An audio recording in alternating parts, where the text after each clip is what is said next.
Good morning students. कैसे हो सब लोग? बढ़िया। तो लास्ट में हमने फर्स्ट चैप्टर का थर्ड लेक्चर कंप्लीट कर दिया था। आज उसका लास्ट लेक्चर यानी आपका फर्स्ट चैप्टर खत्म हो जाएगा। बहुत ही अच्छे से फर्स्ट चैप्टर एकदम क्लियर करना दोस्तों, क्योंकि ये फर्स्ट चैप्टर ऐसा नहीं है कि एग्जाम में बहुत इंपॉर्टेंट नहीं है। हाँ, पर ये 12th और 11th का बेस क्लियर करेगा। तो लास्ट लेक्चर जो मेरे हिसाब सबसे अच्छा है, तो ट्राई करते हैं और समझना। फटाफट रेडी हो जाओ। Fundamental force. तो नेचर के अंदर फंडामेंटल 4 फोर्स है, याद रखना, रिपीट कर देना। Gravitational force, electromagnetic force, strong nuclear force और वीक न्यूक्लियर फोर्स। कौन कौन से 4 है दोस्तों? Gravitational force, electromagnetic force, strong nuclear force और वीक न्यूक्लियर फोर्स। सबसे पहले हम लोग पढ़ते हैं ग्रेविटेशनल फोर्स के बारे में। ग्रेविटेशनल फोर्स यानी जिसके कारण अर्थ सन के आसपास घूम रहा है। यस और नो? मून अर्थ के आसपास घूम रहा है। ये सबसे पहले सर आइजैक न्यूटन ने एक्सप्लेन किया था। कौन सा फोर्स? Gravitational force. किसने एक्सप्लेन किया था? सर आइजैक न्यूटन ने। ये हमेशा एट्रैक्टिव फोर्स होता है, यानी उसके लिए मैंने वर्ड लिखा है म्यूचुअल इंट्रैक्शन, यानी दो ऑब्जेक्ट के बीच में हमेशा एट्रैक्टिंग जो फोर्स लगेगा उसके मास के हिसाब से, रिपीट माय वर्ड, उसके मास के हिसाब से फोर्स लगेगा, तो हम उसे बोलेंगे ग्रेविटेशनल फोर्स। सर ये लॉन्ग डिस्टेंस पे काम करता है। यस, ये लार्ज स्केल फिनोमिना है। दूसरी बात, यूनिवर्स में कोई भी चीज घूमती रहती है, देख सकते हो आप। आपके सामने एक छोटा सा मॉडल रखा है। ये सिर्फ और सिर्फ ग्रेविटेशनल फोर्स के कारण ही पॉसिबल है, अदरवाइज नहीं पॉसिबल। दूसरी बात, लॉन्ग डिस्टेंस पे आप सोचो कि अर्थ से मून का डिस्टेंस, अर्थ से प्लूटो का डिस्टेंस, अर्थ से सारे प्लेनेट का डिस्टेंस बहुत दूर होने के बावजूद भी ये फोर्स लगता है। इसका मतलब ये हुआ कि ये लॉन्ग स्केल पे काम करता है। सर इसका फॉर्मूला टेक्स्ट बुक में तो नहीं दिया, पर अभी आप ध्यान रखो क्योंकि ये पीछे आने वाला है 8 चैप्टर के अंदर और नीट JEE में हो सकता है। बोलो formula. F is equal to G m1 m2 upon r square, यानी फोर्स वो दो ऑब्जेक्ट के मास के मल्टीप्लीकेशन में रहेगा और डिस्टेंस के स्क्वायर में रहेगा। मास के मल्टीप्लीकेशन में रहेगा, वो proportional, directly proportional to mass and inversely proportional to distance of that, यानी उसका स्क्वायर, यानी डिस्टेंस बढ़ेगा तो फोर्स डिक्रीज हो जाएगा। ओके दोस्तों, तो ग्रेविटेशनल फोर्स क्लियर हुआ। सर दूसरा फोर्स, तो दूसरा फोर्स हम बोलते हैं इलेक्ट्रोमैग्नेटिक फोर्स। सर इसमें क्या होता है?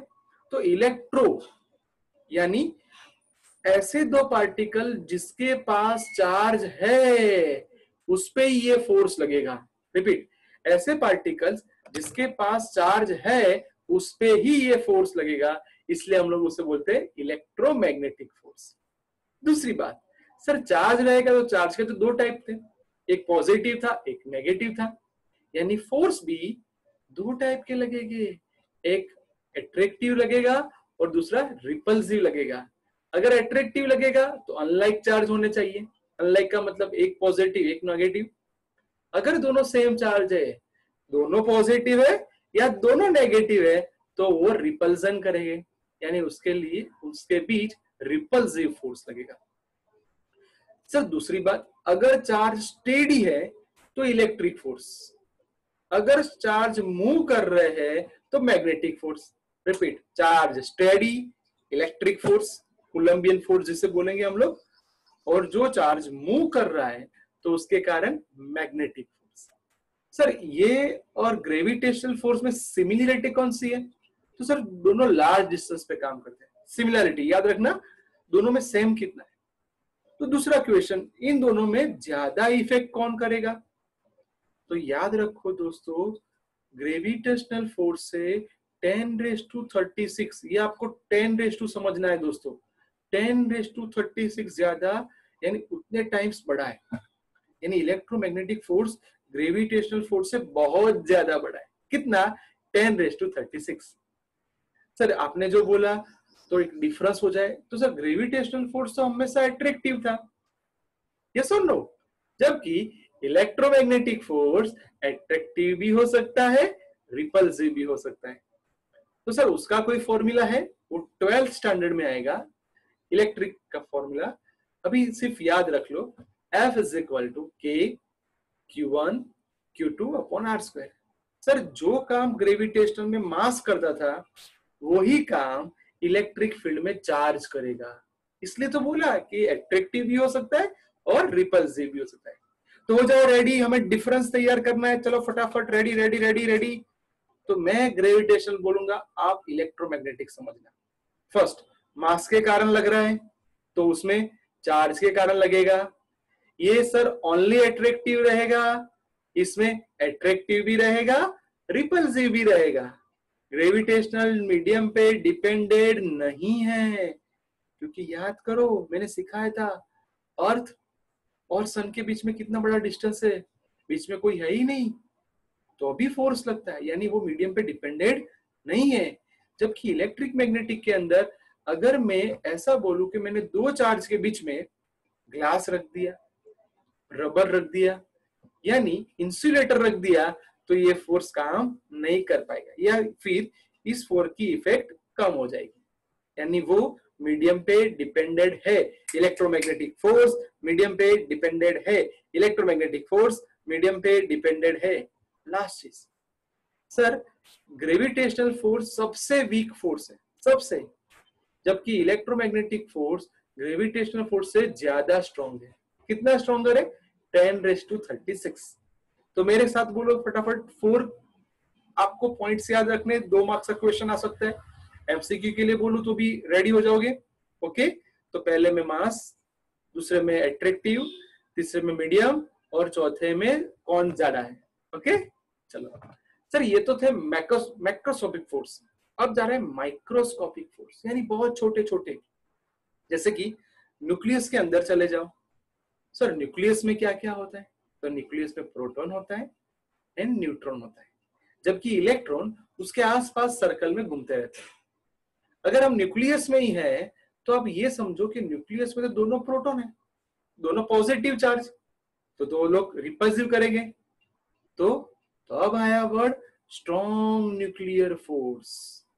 याद रखना, ये proton proton, neutron neutron and proton neutron सब पे लगता है। रिपीट, दो प्रोटॉन दो न्यूट्रॉन या प्रोटॉन न्यूट्रॉन सब पे लगता है। ये हमेशा सबसे ज्यादा स्ट्रॉन्ग फोर्स है, ये हमेशा एट्रैक्टिव फोर्स है। ये इलेक्ट्रोमैग्नेटिक से भी कितना ज्यादा है?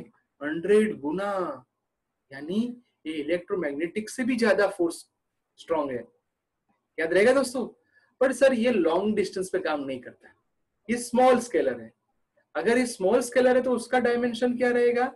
तो दोस्तों 1 यानी 10⁻⁻15 मीटर।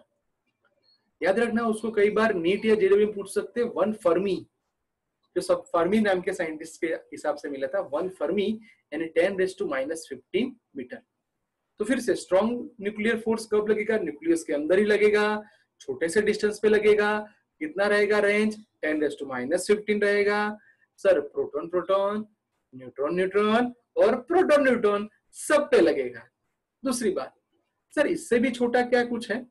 तो 12th स्टैंडर्ड में बहुत डीप में पढ़ेंगे कि सर प्रोटॉन न्यूट्रॉन से भी छोटा अवेलेबल है। यस, इसे हम लोग बोलेंगे क्वार्क्स। क्या बोलेंगे दूसरों उसको?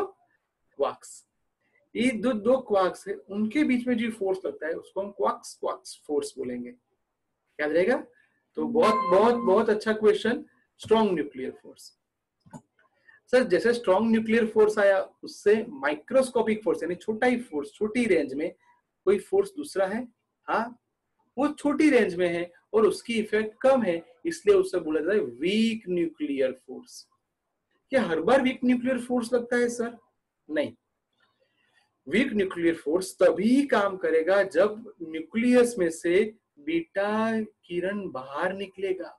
सर ये तो 12th स्टैंडर्ड में आएगा। न्यूक्लियर के अंदर जब भी कोई एटम पे आप अल्फा पार्टिकल का थ्रो करोगे तो उसमें से कुछ एमिट होगा, या फिर कोई भी न्यूक्लियस को आप तोड़ोगे, उसका फिशन करोगे, तोड़ोगे तो उसमें से कुछ एमिट होगा, बीटा रेज एमिट होगा, तो उसे हम उसके साथ साथ जो फोर्स लगता है उसे बोलेंगे वीक न्यूक्लियर फोर्स। यानी बीटा डिकेज जो निकलेगा, यानी बीटा में से जो बाहर निकलेगा वो इलेक्ट्रॉन निकलेगा। और एक नया वर्ड याद रखना, इलेक्ट्रॉन के साथ साथ कौन सा अनचार्ज पार्टिकल बाहर निकलता है? न्यूट्रिनो। इलेक्ट्रॉन के साथ साथ कौन सा अनचार्ज पार्टिकल बाहर निकलता है? न्यूट्रिनो। सर ये बड़ी रेंज पे काम करता है? नहीं, माइक्रोस्कोपिक फोर्स है, यानी छोटी रेंज में काम करेगा 10⁻16। कितनी रेंज में काम करेगा दोस्तों? 10⁻16। ये आप लोग बहुत ही अच्छे से देख लेना, एमसीक्यू में पूछ सकते हैं, कई बार कोई भी जगह पे क्वेश्चन आए तो ये आपको पक्का करना ही है दोस्तों। ओके, अब जाते हैं उसकी शॉर्टकट्स कि सर चारों में से सबसे स्ट्रॉन्ग कौन? तो याद रखने के लिए मैंने लिखा है स्वैग। स्पेलिंग थोड़ा उल्टा फुल्टा करना पड़ेगा। स्वैग, एस यानी स्ट्रॉन्ग न्यूक्लियर फोर्स, उससे कम इलेक्ट्रोमैग्नेटिक फोर्स, उससे कम वीक न्यूक्लियर फोर्स, और सबसे वीकेस्ट यानी सबसे कम इफेक्ट कौन सा फोर्स करता है? Gravitational force. एग्जाम में पूछ सकते हैं कि सबसे ज्यादा इफेक्ट कौन करता है? तो स्ट्रॉन्ग न्यूक्लियर फोर्स। सबसे कम इफेक्ट कौन करता है? Gravitational force. ओके, तो ये सीक्वेंस रखना, swag swag swag swag, strong nuclear force, electromagnetic force, weak nuclear force और ग्रेविटेशनल फोर्स। सर ये सारे फोर्स लगते हैं तो उसमें कोई लॉ काम करता है? हाँ, एनर्जी लॉ ऑफ कंजर्वेशन, फिर मास law of conservation, momentum law of conservation और चार्ज लॉ ऑफ कंजर्वेशन। ये सब हम लोग बाद में पढ़ते जाएंगे। पहले मैं आपको बोल दूं कि यहाँ पे मैक्रोस्कोपिक आपने बोला था और माइक्रोस्कोपिक है ना, जो बड़ा होता है उसे मैक्रोस्कोपिक बोलते हैं, छोटा होता है उसको माइक्रोस्कोपिक बोलते हैं। सबसे पहले आइंस्टाइन ने ऐसा बोल दिया कि हम लोग मास में से एनर्जी बना सकते हैं। सीधी सी बात है, आप कोई भी चीज को जला दो, गर्म करो तो उसमें से एनर्जी एमिट होगी। यानी आइंस्टाइन ने पहली बार एक फॉर्मूला दिया, E = mc²। रिपीट, ये एमसीक्यू में आ सकता है। आइंस्टाइन का रिलेटिव फॉर्मूला वैक्यूम के अंदर क्या होता है? E = mc²।